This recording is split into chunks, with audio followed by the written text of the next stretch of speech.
साथीहरु हाम्रो यात्रा त्रिवेणीतर्फ रहेको छ। हामी त्रिवेणी धामतर्फ जाँदैछौँ। यो चाहिँ बाटोमा स्थानीयको सांस्कृतिक कार्यक्रम चलिरहेको छ। झाँकी सहित प्रस्तुत भएको छ, हामी देख्न सक्छौँ।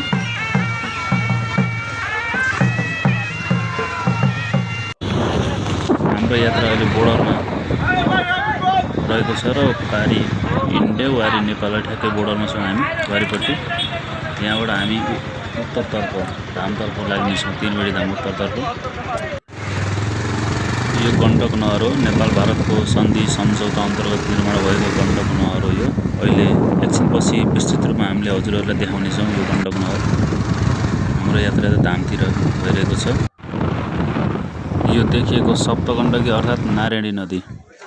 हामी मन्दिरतर्फ प्रवेश गर्दैछौँ। यो धामको मुख्य मन्दिर शिवालय मन्दिर हो। यो बाहिर हामीले ध्वजा पताका टीका प्रसादहरू पाउन सकिन्छ, सबै कुराको सुविधा छ। हामी मन्दिरभित्र प्रवेश गर्दैछौँ।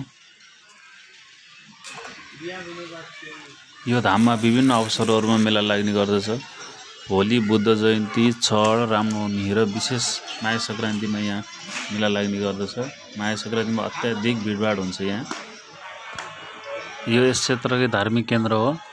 यहाँ नेपालबाट भन्दा पनि भारतीय तीर्थालुहरू धेरै आउने गर्दछन्।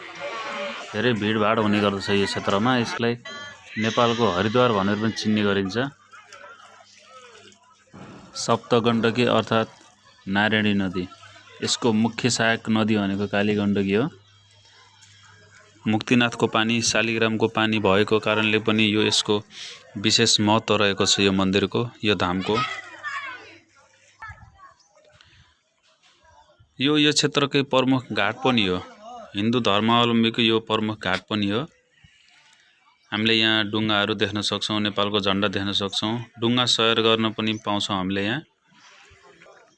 यो नारायणीको तटमै शिवको मूर्ति रहेको छ। सुन्दर मूर्ति रहेको छ शिवको।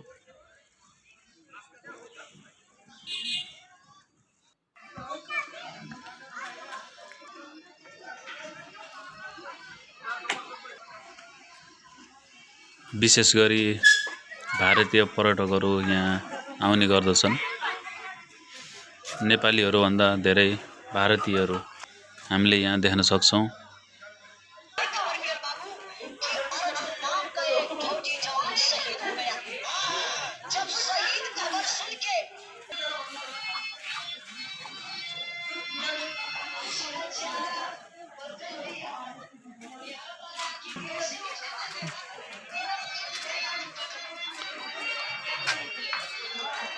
भक्तेश्वर शिवालय मन्दिर, गेरु रङको मन्दिर रहेको छ।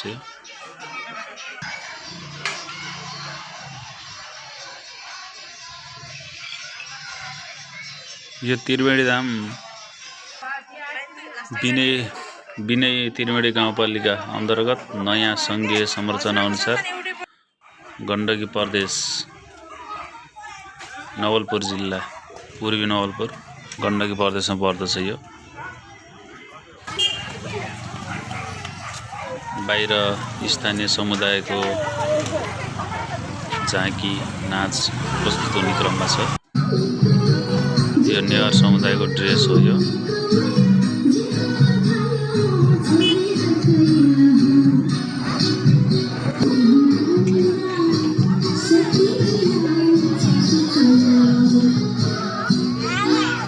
हामी अब यहाँबाट अलिकति उत्तर गजेन्द्र मोक्ष मन्दिरतर्फ जाँदैछौँ। यो पनि धेरै सुन्दर, धेरै राम्रो, धेरै अहिले यो शैक्षिक भ्रमणको सिजनले गर्दा पनि धेरै भिडभाड छ आज यहाँ। इन्डियाबाट पनि धेरै शैक्षिक भ्रमणमा आउनुभएको छ, नेपालबाट पनि धेरै शैक्षिक भ्रमणमा आउनुभएको छ। धेरै विद्यार्थीहरू छन् आज। विद्यार्थीहरूको समूह छ, हामी देख्न सक्छौँ। भिडभाड छ, धेरै सुन्दर बगैँचाहरू छ, मन्दिरहरू, धेरै राम्रो ठाउँ। अहिले धेरै व्यवस्थित हुँदै गइरहेको छ यो ठाउँ।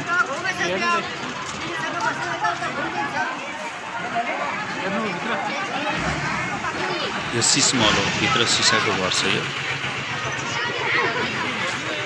यो गजेन्द्र मोक्ष मन्दिर अगाडि दुईवटा हात्तीका मूर्ति दायाँ र बायाँ रहेको हामीले देख्न सक्छौँ। यो सिमेन्टेड मूर्ति हो, यो कङ्क्रिट मूर्ति। यो बगैँचा फराकिलो बगैँचा छ। यो भ्रमणको सिजन, जाडो सिजन, अलिकति शैक्षिक संस्थाहरूको भिडभाड रहेको छ। हामीले देख्न सक्छौँ नारायणी नदी, आवाजविहीन नारायणी नदी, आफ्नै लयमा आफ्नै तालमा आवाज नदी किन भइरहेकी छिन्।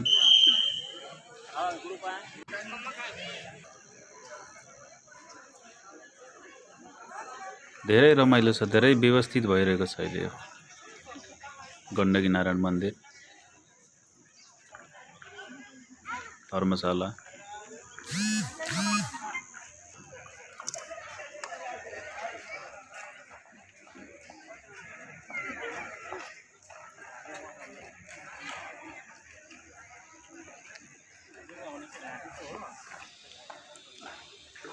पहाड र तराईको फेदीको कारणले गर्दा पनि अलिकति रमाइलो पनि यहाँ थपिएको छ।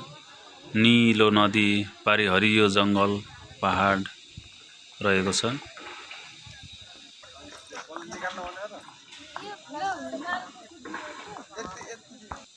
साथीहरूलाई गीत गजल बजाउन, सुसेली हाल्न, हल्ला गर्न, टिकटक बनाउन तथा धुम्रपान गर्न सक्छ मनाइ छ है।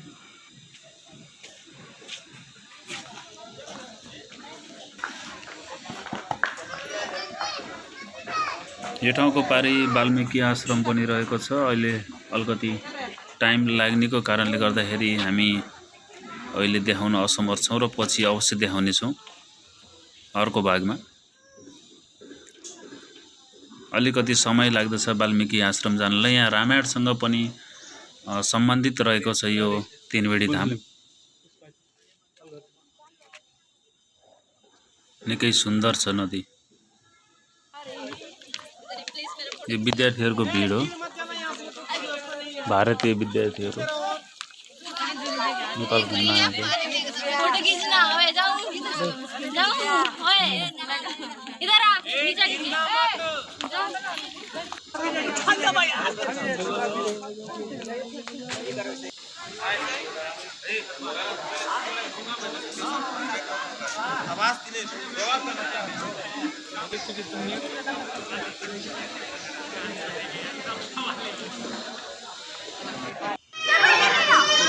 सिस मल हामीले देख्न सक्छौँ।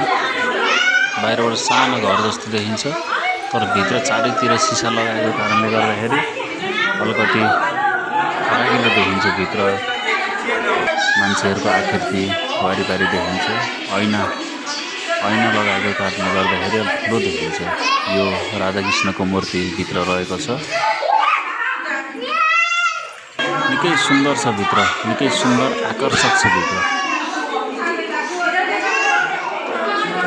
सानो छ तर चारैतिर ऐना लगाएको कारणले गर्दाखेरि चारैतिर ठुलो भिडभाड देखिन्छ भित्र।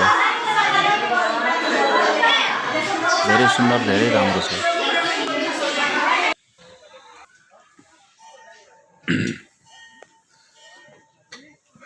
बगैँचाहरू, मन्दिर, शान्त वातावरण, धेरै पहिलाभन्दा धेरै व्यवस्थित हुँदै गइरहेको रहेछ।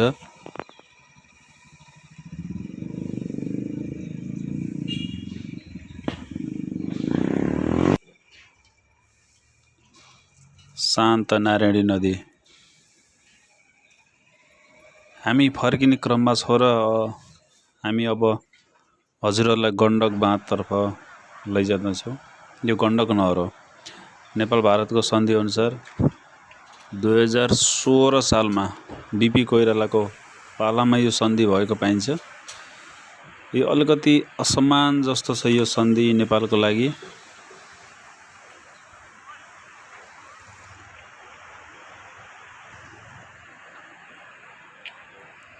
दुई 2016 सालमा सम्झौता भएर 21 सालमा यसको निर्माण सम्पन्न भएको। विक्रम सम्वत 2021 सालमा दुई ठुला नहर भारततर्फ गएको छ। यो एउटा, यो नेपालको जमिन प्रयोग हुँदै भारतको उत्तर प्रदेशतिर जान्छ यो पानी। अनि अर्को नहर पारिपट्टि रहेको छ, उसकै जमिनबाट बिहारतिर गएको छ अर्को नहर। अलिकति असमान जस्तो देखिन्छ। भारतको जमिनमा लगभग 18 लाख हेक्टरमा सिँचाइ गर्ने यसको मोटामोटी रहेको छ भने नेपालको जम्मा 40,000 हेक्टरको लागि रहेको छ। र त्यही पनि नेपालले त्यही 40मा पनि आफ्नो सिँचाइ सुविधा पुर्याउन सकेको छैन। कोशी सम्झौताको विरोध हुँदाहुँदै पनि त्यसपछि यो गण्डक सम्झौता हुन गएको हो, त्यसपछि महाकाली सम्झौता हुन गयो। नेपालले आफूलाई तल पारेर सम्झौता गर्नु र सम्झौतामा भएको नियमहरू पनि आफ्नो अनुकूल प्रयोगमा ल्याउन नसक्नु चाहिँ नेपाल सरकारको मुख्य कमजोरी रहेको छ।